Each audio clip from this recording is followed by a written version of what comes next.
Hi hello everyone, welcome to my channel Srishti tutorial for maths. ನಾನು ಇವತ್ತು Karnataka TET exam maths paper 1 ಮತ್ತು paper 2 ನಲ್ಲಿ ಬರ್ತಕ್ಕಂತಹ ಕೆಲವೊಂದು ಕ್ವಶನ್ಸ್ಗಳಲ್ಲಿ ರೇಷಿಯೋ ಅಂಡ್ ಪ್ರಪೋರ್ಷನ್ ಅಂದರೆ ಅನುಪಾತ ಮತ್ತು ಸಮಾನುಪಾತಕ್ಕೆ ಸಂಬಂಧಪಟ್ಟಂತಹ ಕ್ವಶನ್ಸ್ ಬರ್ತವೆ. ಸೊ ಆ ಕ್ವಶನ್ಸ್ ನ ಹೇಗೆ ಸಾಲ್ವ್ ಮಾಡೋದು ಅಂತಕ್ಕಂಥದನ್ನ ಈ ಒಂದು ವಿಡಿಯೋದಲ್ಲಿ ತಿಳಿಸ್ಕೊಡ್ತಾ ಇದ್ದೀನಿ. ಸೊ ಬನ್ನಿ ಕ್ಲಾಸ್ ಶುರು ಮಾಡೋಣ. ಸೊ ನೋಡಿ, ಒಂದನೇ ಕ್ವಶನ್ ಏನ್ ಹೇಳುತ್ತೆ ಅಂದ್ರೆ A is to B is equal to 3 is to 4 and B is to C is equal to 2 is to 3 so that A is to B is to C is equal to ಎಷ್ಟು ಅಂತ question mark ಅನ್ನ ಕೊಟ್ಟಿದ್ದಾರೆ. So ಇದನ್ನ ಕಂಡುಹಿಡಿಬೇಕಂದ್ರೆ ಏನ್ ಮಾಡ್ಬೇಕಪ್ಪ ಅಂತ ಹೇಳಿದ್ರೆ, ನಾವು ಇಲ್ಲಿ ಇವಿಷ್ಟರಲ್ಲೂ ಕಾಮನ್ ಆಗಿ ಒಂದು ವರ್ಡ್ ಬರುತ್ತೆ. ಯಾವ್ದಾದ್ರು ಅಂದ್ರೆ ಬಿ. ಮೂರಲ್ಲೂ ಕಾಮನ್ ಆಗಿರುವಂತ ಒಂದು ಟರ್ಮ್ ಯಾವ್ದಿದೆಯಪ್ಪ ಅಂದ್ರೆ ಅದು ಬಿ. ಹಾಗಾಗಿ ನಾವು ಬಿ ಅನ್ನ ಸಾಮಾನ್ಯವಾಗಿ ಎಲ್ಲಾ ಕಡೆ ಸೇಮ್ ಬರೋ ರೀತಿಯಲ್ಲಿ ಮಾಡ್ಕೊಳ್ಬೇಕು. ಹೆಂಗ್ ಮಾಡ್ಕೊಳ್ಬಹುದು ಅಂತ ಹೇಳಿದ್ರೆ, ಇಲ್ಲಿ 3, 4, 2, 3 ಅಂತಿದೆ ಅಂದ್ರೆ ಇಲ್ಲಿ 2 ಮತ್ತೆ 4 ಇದೆಯಲ್ವಾ, ಈ 2 ಮತ್ತೆ 4ಕ್ಕೆ ಕಾಮನ್ ಆಗಿ ಯಾವ ಸಂಖ್ಯೆ ಬರುತ್ತೆ ಅಂದ್ರೆ 2ರ ಮಗ್ಗಿನಲ್ಲೂ ಮತ್ತೆ 4ರ ಮಗ್ಗಿನಲ್ಲೂ ಕಾಮನ್ ಆಗಿ ಬರೋ ಸಂಖ್ಯೆ ಯಾವುದು ಅಂದ್ರೆ 8. ಸೊ ಹಾಗಾಗಿ ನಾವು ಬಿ ಅನ್ನ 8ರ ರೂಪದಲ್ಲಿ ಬರ್ಕೊಳ್ಬೇಕು ಅಂದ್ರೆ ಎ ಇಷ್ಟು ಬಿ ಅನ್ನ ಏನ್ ಮಾಡಬೇಕು ಅಂದ್ರೆ ಇಷ್ಟು ರೇಷಿಯೋವನ್ನು 2ರಿಂದ ಗುಣಿಸ್ಬೇಕು. ಅವಾಗ 3 2 6, 4 2 8 ಅಂದ್ರೆ ಅಲ್ಲಿಗೆ ಎ ನ ಬೆಲೆ 6, ಬಿ ನ ಬೆಲೆ 8 ಬಂತು. ಹಾಗಿದ್ಮೇಲೆ ಇಲ್ಲಿ ಬಿ 8 ಇದೆ ಅಂದ್ರೆ ನೆಕ್ಸ್ಟ್ ಬಿ ಇಷ್ಟು ಸಿ ನಲ್ಲಿ ಬಿ ಯ ಬೆಲೆ 2 ಇದೆ. ಸೊ ಇದು 2 ಇದ್ದಿದ್ದು 8 ಆಗ್ಬೇಕಂದ್ರೆ ಏನ್ ಮಾಡಬೇಕು, 4ರಿಂದ ಗುಣಿಸ್ಬೇಕು. ಸೊ ಅಲ್ಲಿಗೆ ಬಿ ಇಷ್ಟು ಸಿ ಇಸ್ ಈಕ್ವಲ್ ಟು 2 ಇಷ್ಟು 3 ಬರ್ಕೊಂಡು ಆ ರೇಷಿಯೋವನ್ನ 4ರಿಂದ ಗುಣಾಕಾರ ಮಾಡಿದ್ರೆ 2 4 8, 3 4 12. ಸೊ ಈಗ ಇಲ್ಲಿ ಬಿ ನ ರೇಷಿಯೋ ಏನ್ ಬಂತು, 8 ಬಂತು. ಸಿ ಎಷ್ಟು ಬಂತು, 12 ಬಂತು. ಅಂದ್ರೆ ಅಲ್ಲಿಗೆ ಎ ಬಂದ್ಬಿಟ್ಟು 6 ಬರುತ್ತೆ, ಬಿ ಬಂದ್ಬಿಟ್ಟು 8 ಬರುತ್ತೆ, ಸಿ ಬಂದ್ಬಿಟ್ಟು 12 ಬರುತ್ತೆ. ಅದ್ರ ಪ್ರಕಾರ ಎ ಇಷ್ಟು ಬಿ ಇಷ್ಟು ಸಿ ಕೊಟ್ಟಿದ್ದಾರೆ ಅಂದ್ರೆ ಏನ್ ಮಾಡಬಹುದು ನಾವಿಲ್ಲಿ 6 ಇಷ್ಟು 8 ಇಷ್ಟು 12 ಅಂತೇಳಿ. ಸೊ ಹಾಗಿದ್ರೆ ಇಲ್ಲಿ 6 ಇಷ್ಟು 8 ಇಷ್ಟು 12 ಬಂದಿದೆ ಅಂದ್ರೆ ಇಲ್ಲಿ ಆಪ್ಷನ್ ಅಲ್ಲಿ ಇಲ್ವಲ್ಲ ಅದು. ಸೊ ಹಾಗಿದ್ರೆ ಏನ್ ಮಾಡ್ಬೇಕು, ಇಲ್ಲಿ ಆಪ್ಷನ್ ಅಲ್ಲಿ ಇರೋದನ್ನ ನೋಡಿದಾಗ ನಾವು ಇದನ್ನ ಸಿಂಪ್ಲಿಫೈ ಮಾಡ್ಬೇಕು. ಮತ್ತೆ 3 ಟರ್ಮ್ಸ್ ಒಂದು ಸಂಖ್ಯೆಯಿಂದ ಭಾಗ ಆಗ್ತವೆ. ಈ 3 ಸಂಖ್ಯೆಗಳನ್ನ ಭಾಗಿಸುವ ಸಂಖ್ಯೆ ಯಾವುದು ಅಂದ್ರೆ ಅದು 2. ಸೊ 2ರಿಂದ ಭಾಗಿಸಿದ್ರೆ 2 3 6, 2 4 8, ಹಾಗೇನೆ 2 6 12. ಎಷ್ಟು ಬಂತು ಈಗ ರೇಷಿಯೋ 3 ಇಷ್ಟು 4 ಇಷ್ಟು 6. ಸೊ ಅಂದ್ರೆ ಅಲ್ಲಿಗೆ ಆಪ್ಷನ್ 2ರಲ್ಲಿ ಆ ಒಂದು ಉತ್ತರವನ್ನ ನಾವಿಲ್ಲಿ ಆಯ್ಕೆ ಮಾಡಬಹುದು. ನೆಕ್ಸ್ಟ್ ಕ್ವಶನ್ ನಂಬರ್ 2 ಒಂದು ನೋಡೋಣ. ಎಕ್ಸಾಂಪಲ್ ಆಗಿ, the ratio of two numbers is 2 is to 6 and their sum is 500. Then which is the smallest number in these two ಅಂತ ಕೊಟ್ಟಿದ್ದಾರೆ. ಅಂದ್ರೆ 2 ಸಂಖ್ಯೆಗಳು 2 ಇಷ್ಟು 3ರ ಅನುಪಾತದಲ್ಲಿವೆ ಮತ್ತು ಅವುಗಳ ಮೊತ್ತ 500 ಆದರೆ ಅವೆರಡರಲ್ಲಿ ಚಿಕ್ಕ ಸಂಖ್ಯೆ ಯಾವುದು ಅಂತ ಕೇಳಿದ್ದಾರೆ.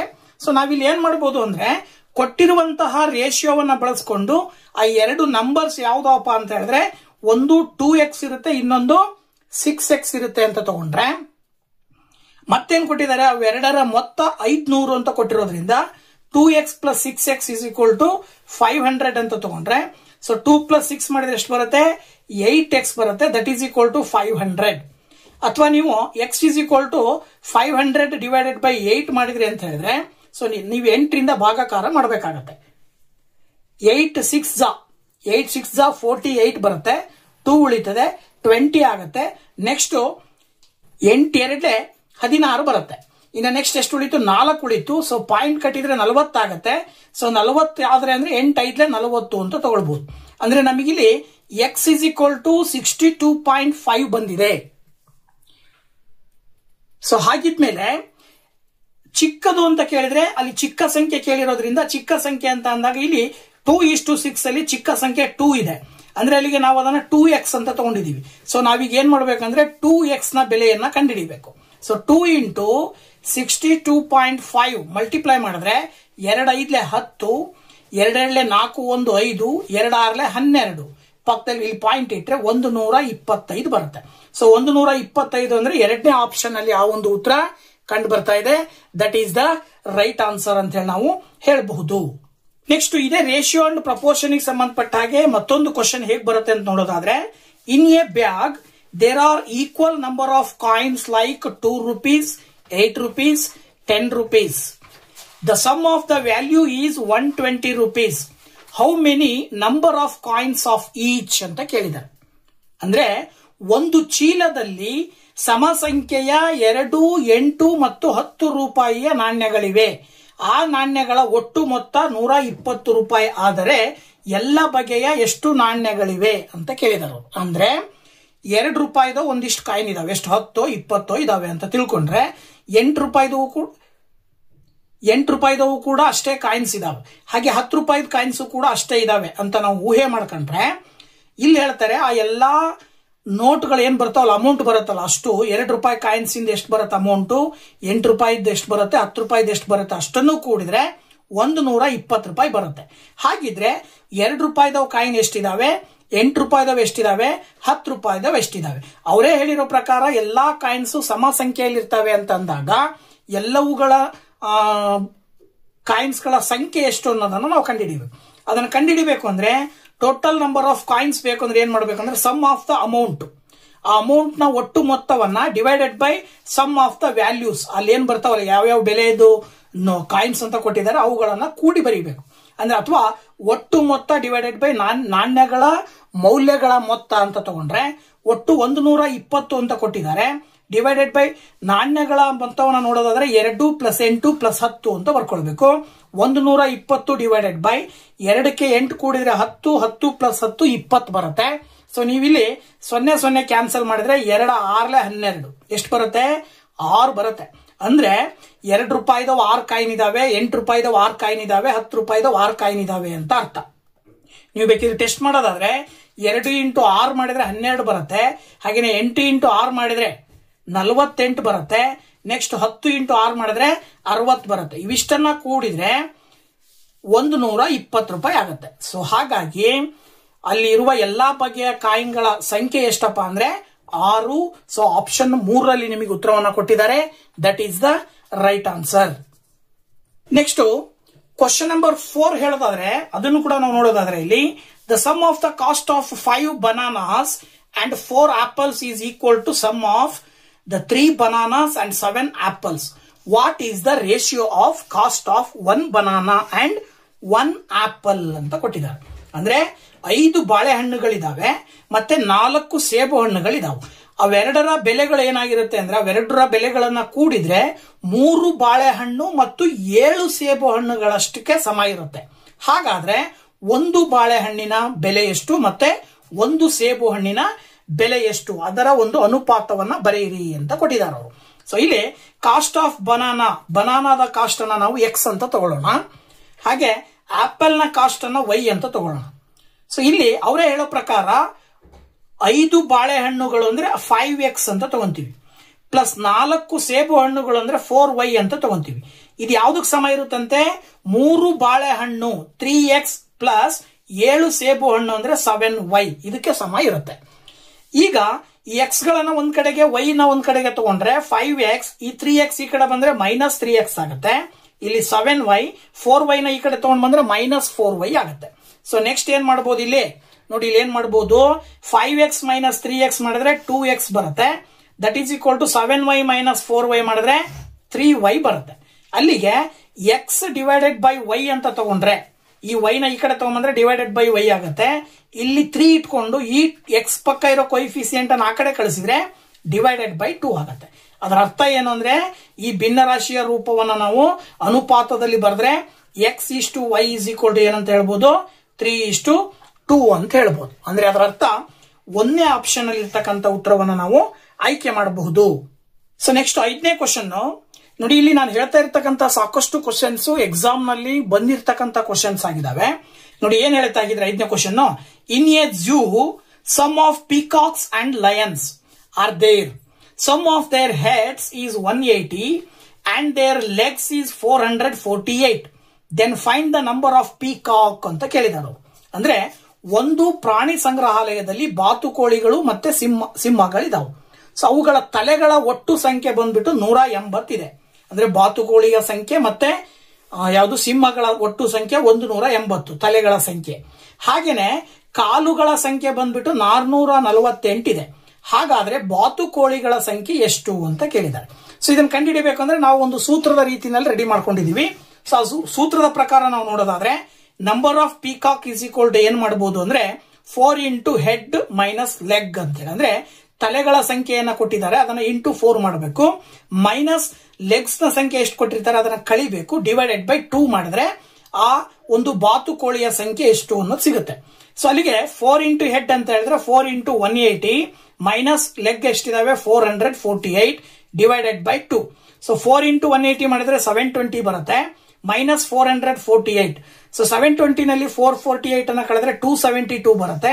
ಸೊ 2ರಿಂದ 272 ಅನ್ನ ಭಾಗಾಕಾರ ಮಾಡಿದ್ರೆ 2 1 2, 2 3 6, 2 6 12 ಎಷ್ಟು ಬರುತ್ತೆ? 136 ಬರುತ್ತೆ. ಅಂದ್ರೆ ಬಾತುಕೋಳಿಗಳ ಸಂಖ್ಯೆ 136 ಇರುತ್ತೆ ಅಂತ ನಾವಿಲ್ಲಿ ಹೇಳಬಹುದು. Next 6th question, x square plus 4y square is equal to 4xy ಆದರೆ x is to y. If x square plus 4y square is equal to 4xy then x is to y. ಅಂದ್ರೆ x ಮತ್ತೆ y ನ ಅನುಪಾತವನ್ನ ಬರಿಬೇಕು. ನಮಗೆ ಇಲ್ಲಿ ಇದನ್ನ ನೋಡಿದಾಗ x square plus 4y square is equal to 4xy ಇದೆಯಲ್ಲ, ನಾವ್ ಈ 4xy ನ ಈ ಕಡೆ ತಗೊಂಡ್ ಬಂದ್ವಿ ಅಂದ್ರೆ X square plus 4y square minus 4xy ಅಂತ ಬರ್ಕೊಳ್ಬಹುದು. ಇದಿಷ್ಟನ್ನ ನೋಡಿದಾಗ ಈ ಆಲ್ಜಿಬ್ರಾಯಿಕ್ ಎಕ್ಸ್ಪ್ರೆಷನ್ ಅನ್ನ ನೋಡಿದಾಗ ನಮಗೆ a minus B whole square identity ನೆನಪಾಗುತ್ತೆ. a minus B whole square ನ ಐಡೆಂಟಿಟಿ ಹೇಳುತ್ತೆ a square plus B square minus 2ab. So ಇದಕ್ಕಿಲ್ಲಿ ಅಪ್ಲೈ ಮಾಡಿ ಬರೆದ್ರೆ a ಇರೋ ಜಾಗದಲ್ಲಿ x ಇದೆ, x ಮೈನಸ್ ಬಿ ಇರೋ ಜಾಗದಲ್ಲಿ 2y ಅಂತ ತಗೊಂಡ್ರೆ 2y whole square is equal to x square plus 2y whole square minus 2 into a ಅಂತ ಹೇಳಿದ್ರೆ x ಇಂಟು y ಅಂತ ಬಿ ಅಂತ ಹೇಳಿದ್ರೆ 2y ಅಂತ ತಗೊಳ್ಬಹುದು. ಅಲ್ಲಿಗೆ x minus 2y whole square is equal to ನಾವು ಈ 4xy ಈ ಕಡೆ ತಗೊಂಡ್ಬಂದಾಗ ಮೈನಸ್ 4xy ಬಂತು ಅಂದ್ರೆ ಈ ಕಡೆ ರೈಟ್ ಸೈಡ್ ಅಲ್ಲಿ 0 ಉಳ್ಕೊಳ್ಳುತ್ತೆ. ಹಾಗಾಗಿ ನಾವು x square plus 4y square minus 4xy is equal to 0 ಅಂತ ತಗೊಂಡ್ರೆ ಇದನ್ನ ನಾವು x minus 2y whole square is equal to 0 ತಗೊಳ್ಬಹುದು. ಸಪೋಸ್ ನೀವು ಇವೆರಡಕ್ಕೂ ಕೂಡ ಈ 0 ಕೂಡ ನಾವು ಸ್ಕ್ವೇರ್ ಅಂತಾನು ಬರ್ಕೊಂಡ್ರೆ ಬೆಲೆ ಯಾವುದೇ ರೀತಿಯಲ್ಲಿ ಚೇಂಜ್ ಆಗಲ್ಲ. ಹಾಗಾಗಿ ಸ್ಕ್ವೇರ್ ಸ್ಕ್ವೇರ್ ಎರಡು ಕಡೆ ಕ್ಯಾನ್ಸಲ್ ಆಗಿ x minus 2y is equal to 0 ಅಂತ ಬರ್ಕೊಳ್ಬಹುದು. ಅಥವಾ ಮೈನಸ್ 2y ಅನ್ನ ಆ ಕಡೆ ಕಳಿಸಿದ್ರೆ ಪ್ಲಸ್ 2y ಆಗುತ್ತೆ. ಈಗ ನೀವು y ನ ಈ ಕಡೆ ತಗೊಂಡ್ಬಂದ್ರೆ ಲೆಫ್ಟ್ ಸೈಡ್ ಗೆ ಡಿವೈಡೆಡ್ ಬೈ y ಆಗುತ್ತೆ, ಇಲ್ಲಿ 2 ಉಳ್ಕೊಳ್ಳುತ್ತೆ, ಕೆಳಗಡೆ 1 ಅಂತ ಬರೀಬಹುದು ನಾವು. ಅಂದ್ರೆ ಅದರ ಅರ್ಥ x ಮತ್ತೆ y ನ ರೇಷಿಯೋ 2:1 ಅಂತ ಹೇಳಿ ಹೇಳಬಹುದು. ಹಾಗಾಗಿ ಆಪ್ಷನ್ 1ರಲ್ಲಿ ಇರ್ತಕ್ಕಂಥ ಉತ್ತರವನ್ನ ಆಯ್ಕೆ ಮಾಡಬೇಕಾಗುತ್ತೆ.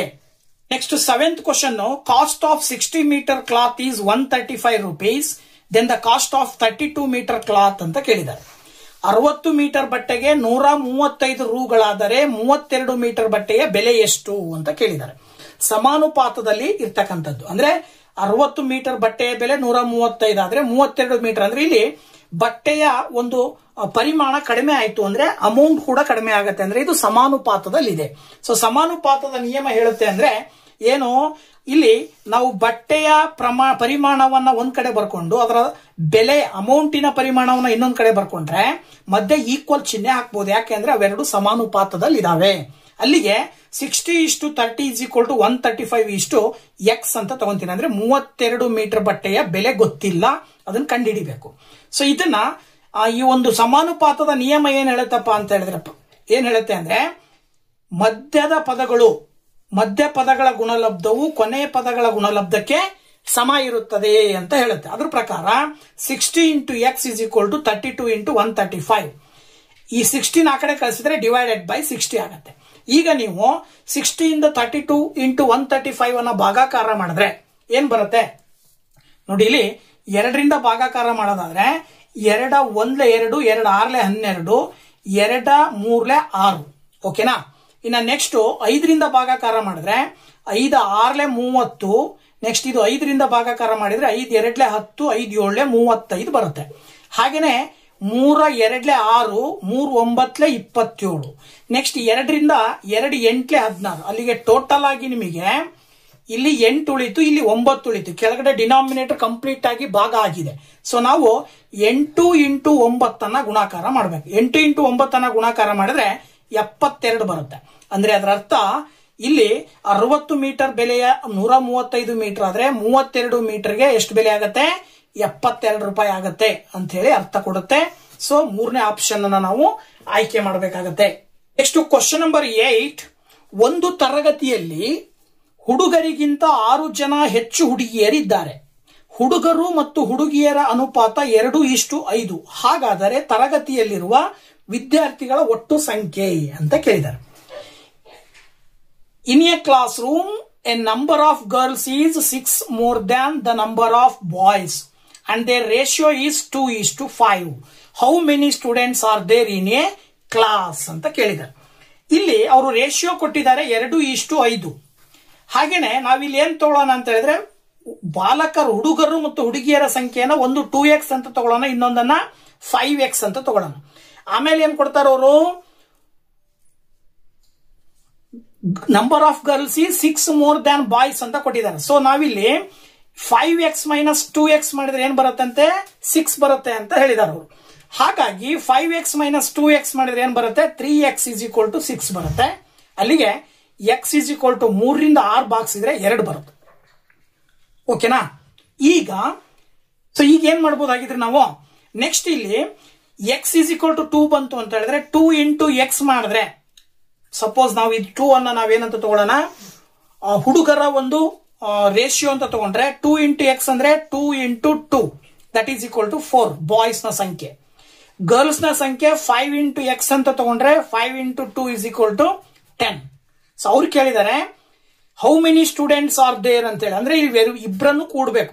ಬಾಯ್ಸ್ 4, ಗರ್ಲ್ಸ್ 10 ಕೂಡಿದ್ರೆ 14 ಬರುತ್ತೆ. ಅಂದ್ರೆ ಆ ತರಗತಿಯಲ್ಲಿರುವ ಒಟ್ಟು ವಿದ್ಯಾರ್ಥಿಗಳ ಸಂಖ್ಯೆ 14. ಸೊ ಆಪ್ಷನ್ 2ರಲ್ಲಿ ಇರ್ತಕ್ಕಂಥ ಉತ್ತರವನ್ನ ಆಯ್ಕೆ ಮಾಡಬಹುದು.